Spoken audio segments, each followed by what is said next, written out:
Okay, you can hear me? Yes. Good. Can I see the second slide, please?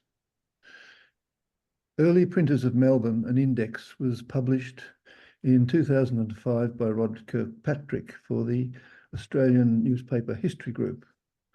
The index is a compilation made by one John Cooper Russell from printers' names first recorded by Thomas Lawrence Work in a series of articles, The Early Printers of Melbourne, 1838 to 1856, which first appeared in the Australasian Typographical Journal from July 1897 to March 1898. Russell's index ties the compositors' names to their places as run in the issues of the Typographical Journal articles, stating the year, the month of issue in which they appeared, and details of their careers are also published. Next slide. According to Russell, Work's career path began with the Aberdeen Free Press, and that afterwards, after he arrived in Victoria, he was variously employed by the Melbourne Herald, the Weekly Dispatch, the Collingwood Observer, the Pleasant Creek Chronicle, and the printer and magazine publisher W.H. Williams, who produced an early version of the Australian magazine, which was also produced by Massena. This supposed career path was most likely engaged in soon after he arrived, but perhaps also included in that list of occupations, in which he left the Victorian Government Printing Office, and according to later records, he was employed for 19 years, for which he believed entitled him to a government pension. Next slide. Thomas Work was the second son of Jeremiah and Mary Moffat Work. His father was a seaman, one of the few surviving prisoners of war taken during the Great Struggle with France. Captured at sea in 1805, he was imprisoned for nearly 9 years in France and regained his freedom on the abdication of Napoleon I when he was sent to Elba on the 5th of April 1814. Jeremiah died on the 3rd of February 1862.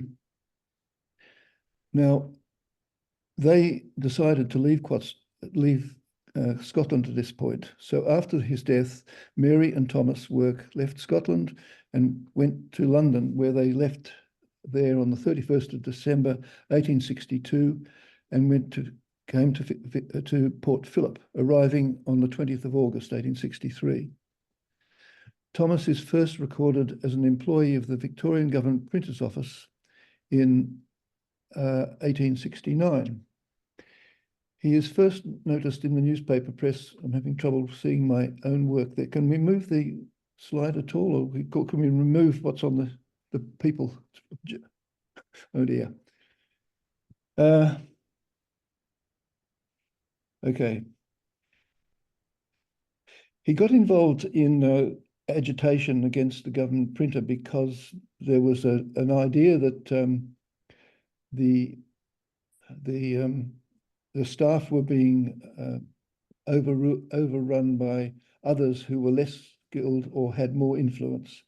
And so they went and caused a great ruckus, which meant that led to a royal commission looking into the causes and also to see whether it was corrupt. Now, the people that he was involved with that did this, some of them were sacked as a result of their protests, but Thomas Work was in fact reinstated. And to give some indication of the seriousness of the arguments against him is the fact that John Ferris's successor was his brother-in-law, Robert Bryans. Can I ask, is it possible to get rid of the people I can see on the screen, and just so I can read the other half, or move it across, one or the other, I don't know which. Next slide anyway. Next slide, please. I think only you can move the bar of the people across your screen, Dennis. I don't think Amanda will be able to do it for you. Oh, I see. Thank you. Thank you for that. Oh dear. I can close it? Okay, I've got it right down the bottom. Thank you. So, the Caxton celebrations were in April 1884, and the Australasian Typographical Association, which was affiliated with the Trades Hall Council, had a new banner made in celebration of the 8 Hours Day.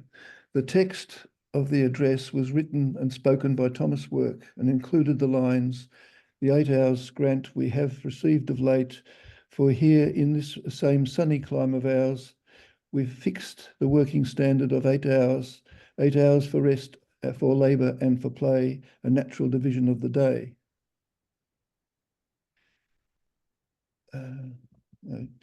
Thomas Work's involvement in printing unions and Trades Council was spurred on by his passion for the art of printing and, more importantly, for the literature and learning, together with Edward, doesn't matter, devoted to, oh, I know, Edward Fitzgerald. They published the Australasian Printer's Keepsake, a journal devoted to the literary creative efforts of printers and compositors, and that it should be published, and the proceeds would be used for the support and increase the holdings of the Trades Hall Printing Library, which at the time stood at about 2,000 volumes. The contributors to this Australasian Printer's Keepsake, who are the subject of this paper, at first appear to number 13 people.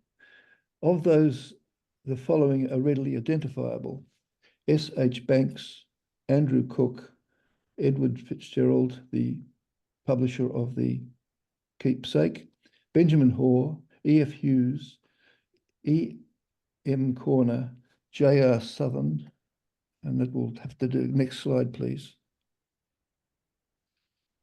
Of the other contributors, the name of William Senior perhaps identifies more than one possible contemporary of the same name. Andrew Cook is listed in John C. Russell's index as a compositor. This is the sparest of notices, as he is only included by name in a long list of employees of Walker May & Co. Another unidentified contributor is known only by the initials RHRS. Libra, too, remains unidentified. Other contributors with pseudonyms, with the exception of Alba, i.e. T.L. Work, had remained unidentified until at last I got to see the signed copy of the Australasian Printer's Keepsake presented to Mr. Thomas Ricks, which on the contents page shows that besides Alba, Thomas Work also claimed the pseudonyms of Abredonensius, Laurentius, and under various others, contributors as ditto, ditto, ditto. And if we look onto the right there, you can see you can see Abredonensius there. You can see below that his name under various T.L. Work. He's done 139, 141, 142, and so on down, ditto, ditto, ditto, ditto. So that he did a great deal more of the writing than was apparent from the index pages. Next slide, please. At the top of the copy that I finally got to see, it says, "To Mr. Thomas Ricks, from the editor, Thomas L. Work, Essendon, the 20th of April, 1909. And then you can see again under T.L. Work, and I can't see it, it says Alba and Abredonensius. Sorry about my pronunciation, can't do it. Next, please.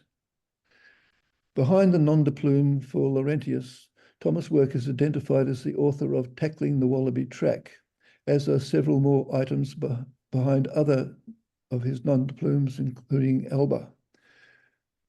However, he does not reveal who Libra is.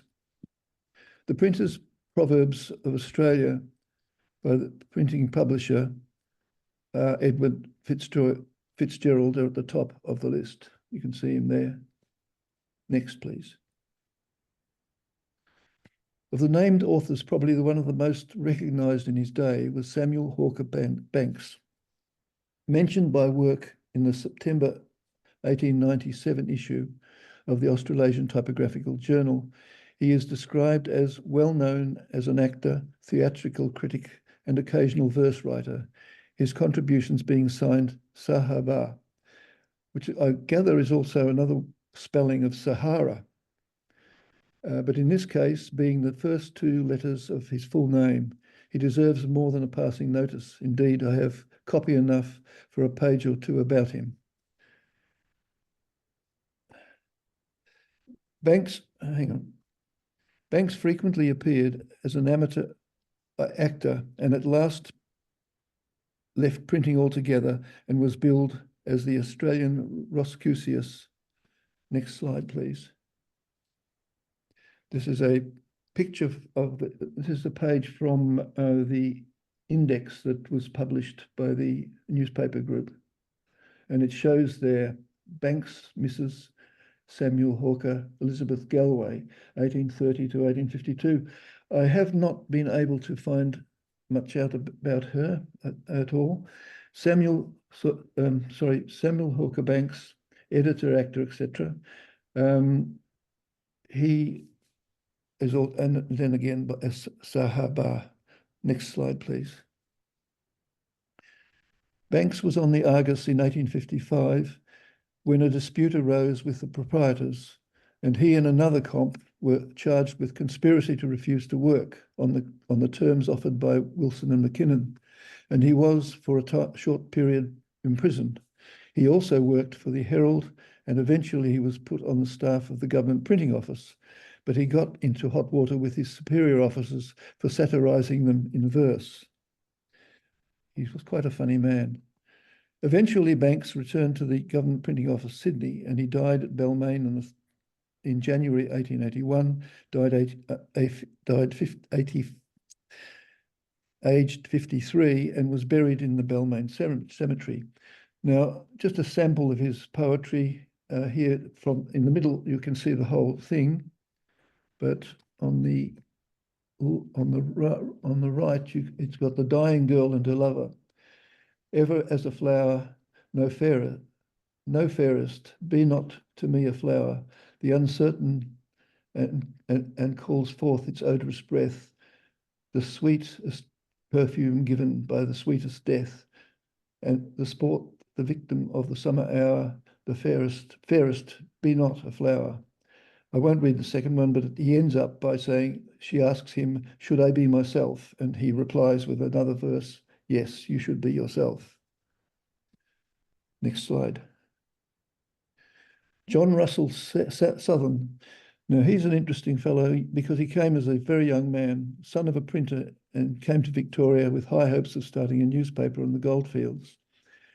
This venture failed, and he afterwards went to Queensland in 1865 with printing a plant that he bought in Sydney at a cost of £1,100 with the intention of starting a sporting journal, which he was going to call Bell's Life. There were several of those already. His volume of poems, Zephyllus and other poems, is the only literary work of his that I am aware of. In 1867, he was running a jobbing office in Queensland. This too appears to have failed. And from then on, after he was said to have left Australia, there's some references to this in the newspapers of the day saying he went to Calcutta and then he returned to England. However, I'd found on Trove that he also appears to have stayed in Australia, or at least if he didn't stay, he returned here because at one stage he was noticed as a prominent piano player in Wagga, New South Wales, and at a later date in March 1881, the Melbourne Age wrote a brief critique, and not terribly favourable, of his newly published sheet music called The Empress of India March. Next slide. Edward Francis Hughes, proprietor of the Mortlake Dispatch, contributed his Ode to Victoria to the Keepsake. The Ode to Victoria was part of a much larger work, his last work, in fact, which was called The Millennium. This item is taken from his volume of 1872, a publication, Efforts to be Heard. His vision was for 1,000 ships in the harbour of Portland. He could see that Portland was going to be an enormously large city, probably the size of Melbourne. And of less convincing, but then he made a less convincing story and lament about the disappearance of the Aborigines and native animals in the pursuit of progress. So his views were, in fact, pretty hard-headed and right-wing. Now, as a curious twist of fate, Benjamin Hoare, another contributor, worked at the Works Printers Keepsake, was for a time an office boy in Hughes's Mortlake Express office.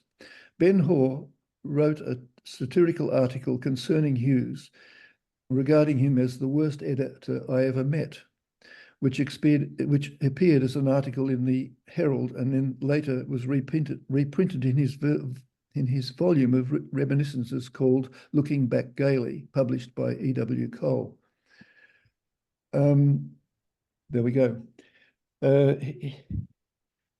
He says quite a lot of interesting things about Hughes. He says that he was a great fan of John Milton's Paradise Lost and Paradise Regained, and at the end of his career as a newspaper owner, he decided to write this third part to Paradise Lost and Paradise Regained, called The Millennium, which was a vision of the future of Victoria.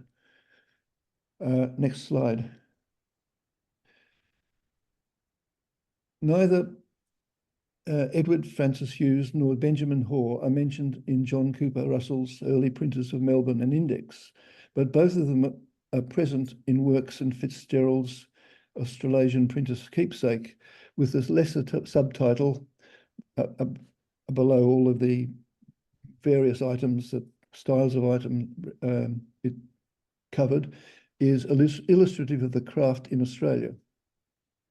Benjamin Hoare, who discovered as a boy while working for Edward Hughes that poems could be printed in newspapers, which was a big discovery for a small boy, and so imagined himself immediately as famous, was quite a prolific writer in later life.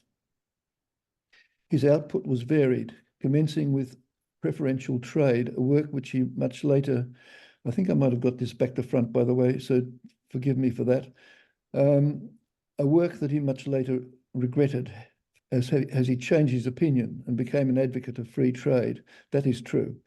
Writing a second book, and I think it was the first, 25 Years of Protection. Other works included Figures of Fancy.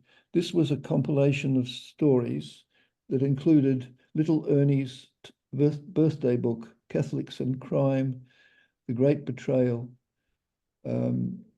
published for the Australian Catholic Truth Society and printed by John Howell of Adelaide, but published in 1869. And I noticed that John Howell of Adelaide appeared in this last talk we've just had.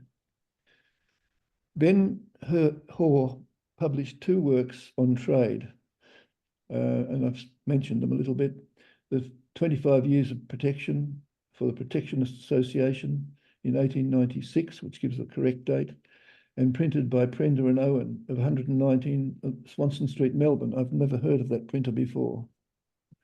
And the second one, or in fact the first one, was Preferential Trade, a study of its esoteric meaning, published by George Robertson, Melbourne in 1904.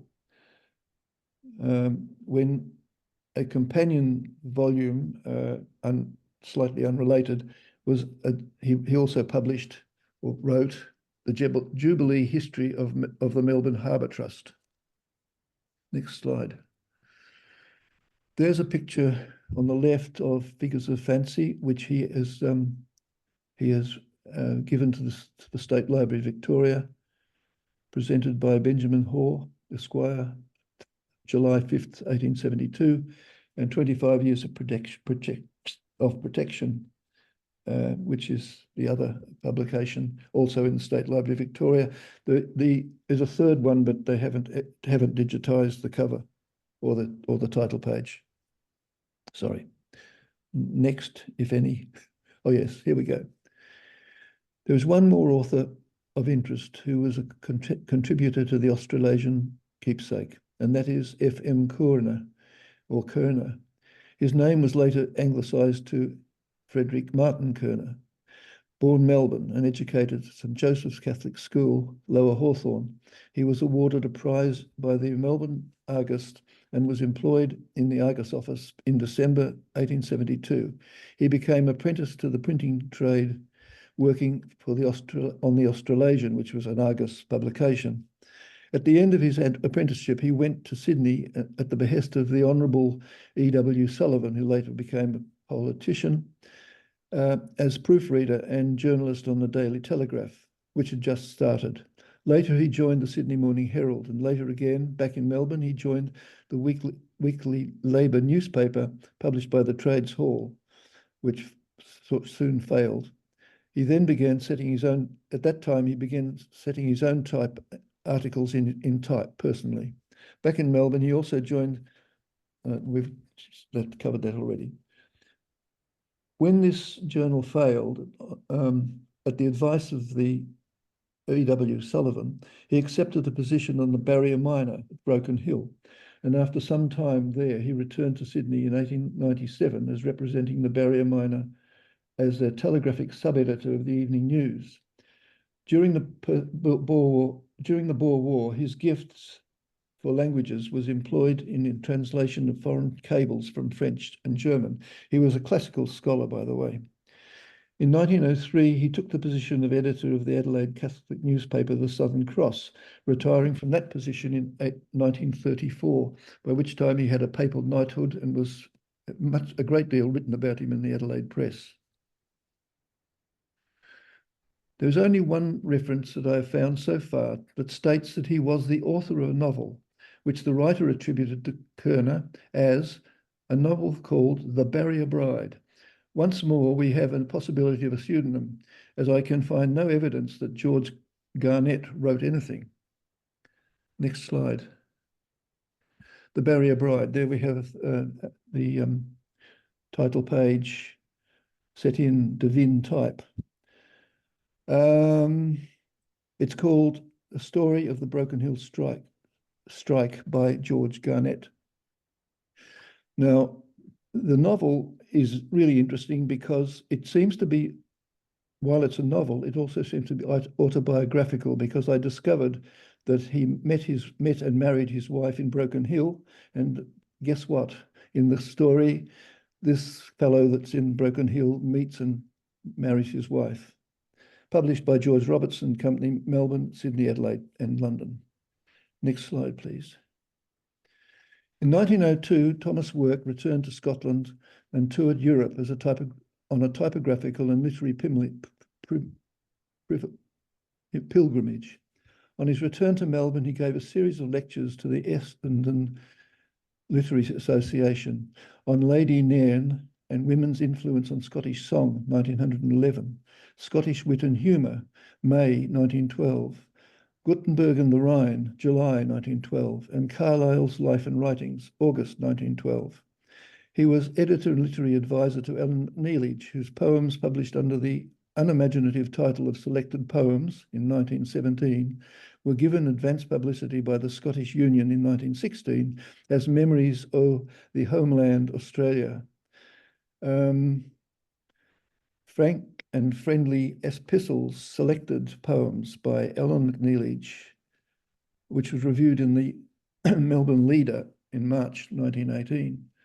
Work's copious letter writing is as recorded in the department's inwards and outward correspondence registers, commences in 1880 with the complaint that he was not sent for last Saturday on May the 3rd, and further complains, ditto, 6th of May. Thereafter, there is a steady stream of letters seeking unpaid leave, a practice that soon developed into requests for 1 and 2 weeks sick leave with medical certificate. In 1894, he writes, there is no improvement in his eyesight, that he is, this is from the inwards correspondence summary. There is no improvement in his eyesight, that he is partially deaf and blind. He will resign at the end of the month, expects visual compensation or pension, states that he entered the service in 1869, service not continuous, 19 years allotted him in last record. Then on the 29th of July, same place, TL Work withdraws his resignation, states reasons, etc. We go to the next slide. The likely reason for this extensive writing appears to be partly due to his being refused the vacancy of reader in November 1885, but unstated throughout all its correspondence is the fact that he was provider and carer for his mother. It is evident from his talk, Lady Nairn, and women's influence on Scottish song, that his mother was a powerful influence in his life, that his knowledge of the oral tradition of poetry handed down from generation to generation by the female line. Mary Moffat Work died at the age of 98 and is buried in the Melbourne General Cemetery. The inscription on the gravestone is reportedly, and I've only seen this in newspaper form, that she said her last words were, "Aye, you'll miss me." Thomas Work died on the 1st of January 1929, aged 90, and is buried in his same grave. That's the end.